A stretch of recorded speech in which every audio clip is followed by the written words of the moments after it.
ಕರ್ನಾಟಕ ರಾಜ್ಯ ಆರೋಗ್ಯ ನಿರೀಕ್ಷಣಾಧಿಕಾರಿಗಳ ಒಂದು ಸಂಘ ಏನಿದೆ, ಉದ್ಯೋಗ ಆಕಾಂಕ್ಷಿ ಇಟ್ಕೊಂಡಿರುವಂಥ ಸಂಘ ಮಾಡ್ಕೊಂಡಿದ್ದಾರೆ. ಏಕೆಂದರೆ ಭಾಳಷ್ಟು ಜನ ಇದರಲ್ಲಿ ಕೋರ್ಸ್ಗಳಲ್ಲೆಲ್ಲ ಓದಿದ್ದಾರೆ ಮತ್ತು ಕಾಲೇಜುಗಳಲ್ಲೆಲ್ಲ ಪ್ರವೇಶ ಮಾಡಿ ತೇರ್ಗಡೆ ಆಗಿದ್ದಾರೆ.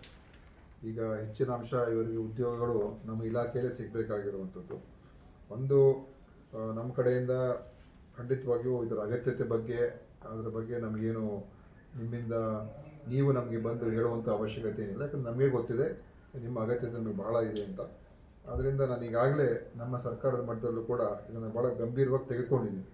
ನೀವು ಹೋರಾಟ ಮಾಡದೇ ಇದ್ದಿದ್ದು ಕೂಡ ನಾನು ಅದನ್ನು ಗಂಭೀರವಾಗಿ ತೊಗೊಂಡಿದ್ದೀನಿ.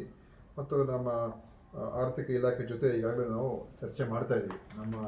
ನಮ್ಮ ಇಲಾಖೆಗೆ ಈ PHCOಗಳು HIOಗಳು ಇಬ್ಬರು ನಮಗೆ ಭಾಳ ಅಗತ್ಯ ಇದೆ, ಅದರ ಬೇಡಿಕೆ ನಮಗೆ ಇದೆ ಅಂತ ಹೇಳಿ ನಾವು ಚರ್ಚೆ ಮಾಡ್ತಾಯಿದ್ದೀವಿ. ಆದ್ದರಿಂದ ಖಂಡಿತವಾಗಿಯೂ ನೋಡೋಣ, ಮುಂದಿನ ದಿವಸಗಳಲ್ಲಿ ಅದ್ರ ಬಗ್ಗೆ ಒಂದು ಒಳ್ಳೆಯ ತೀರ್ಮಾನ ಆಗುತ್ತೆ ಅಂದ್ಕೊಂಡಿದ್ದೀನಿ. ನಮ್ಮ ಪ್ರಯತ್ನ ಅಂತೂ ಇದೆ, ಯಾಕಂದರೆ ನಿಮ್ಮ ಒಂದು ಫೀಲ್ಡಲ್ಲಿ ನಮಗೆ ಕೆಲಸ ಮಾಡುವಂಥವ್ರು ಬೇಕಾಗಿದೆ. ಆದ್ದರಿಂದ ಅದನ್ನು ಮಾಡ್ತೀವಿ. ಉಳಿದಿರುವಂಥದ್ದು ತಾವು ಹೇಳಿದ್ದೀರಾ, ಬೇರೆ ಬೇರೆ ಹೊಸ ಕಾಲೇಜ್ಗಳನ್ನು ಮತ್ತು ಸೀಟ್ಗಳನ್ನು ಕೊಡುವಂಥದ್ರಿಂದ ಅರ್ಥ ಇಲ್ಲ. ಯಾಕಂದರೆ ಅಷ್ಟು ಉದ್ಯೋಗಗಳಿಲ್ಲ. ನೀವು ಓದ್ತೀರಾ, ಮಾರ್ಕೆಟಿಗೆ ಬಂದಾಗ ಅಲ್ಲಿ ನಿಮ್ಗೆ ಕೆಲಸ ಸಿಗದೆ ಇರೋ ಅದರ ಬಗ್ಗೆ ನಾನು ಖಂಡಿತ ಯಾವ ರೀತಿಯಾಗಿ ನಿಯಂತ್ರಣ ಮಾಡ್ಬೋದು ನಾನು ಅದನ್ನು ಕೂಡ ನೋಡ್ತೀನಿ.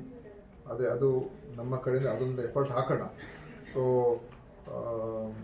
ನಿಮ್ಮ ಒಂದು ಪ್ರಯತ್ನಕ್ಕೆ ನಮ್ಮದೇನು ನೀವು ಇವತ್ತೇನು ಪ್ರತಿಭಟನೆ ಅಥವಾ ಹೋರಾಟ ಮಾಡ್ತಾ ಇದ್ದೀರಾ ಅದೇನು ತಪ್ಪಂತ ನಾನು ಹೇಳೋದಿಲ್ಲ. ನೀವು ಮಾಡ್ತಾ ಇರೋದು ಒಳ್ಳೆಯದೇ. ಆದರೆ ನಾನು ಈಗ ನಿಮ್ಮ ವಿಚಾರದ ಬಗ್ಗೆ ಈಗಾಗಲೇ ನಾನು ಅದನ್ನು ಚರ್ಚೆಯನ್ನು ಪ್ರಾರಂಭ ಮಾಡಿದ್ದೇನೆ.